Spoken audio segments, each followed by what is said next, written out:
pisada y ofrenda del primer mosto de la cosecha 2025. La vendimia ya se está realizando en nuestras viñas de Valdeorras. Es un trabajo duro, a veces en condiciones climatológicas complicadas, pero ya estamos acostumbrados, lo hemos vivido desde pequeños en nuestras casas. Somos la Adega Cepado, de Rubial, una empresa familiar que lucha por buscarse un puesto en el mundo del vino. Somos constantes, perseverantes, humildes y orgullosos de nuestro trabajo. Queremos mejorar con cada añada. El reto está en hacer un producto rico, competitivo en los mercados. Nos acogemos a Santa Rita y nuestro Nazareno.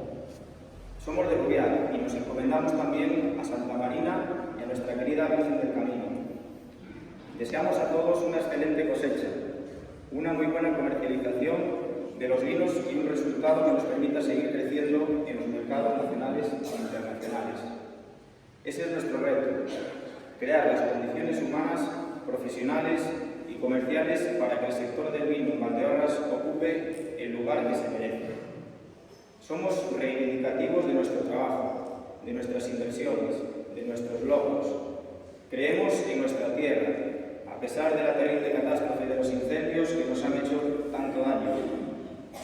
Creemos en nuestros vinos, en nuestra oferta gastronómica y en el turismo enológico.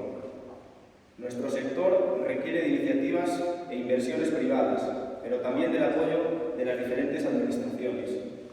Que nuestro vino se convierta en el mejor estandarte y en el mejor embajador de nuestra tierra, del empeño de nuestras gentes, del quehacer de nuestros agricultores, de nuestros bodegueros, comerciales y todas las empresas. Que Santa Rita y nuestro bendito Cristo de Obarco y nuestra Virgen del Camino nos sigan bendiciendo en estos trabajos y en todas las tareas de cada día. Y por último, desearos unas felices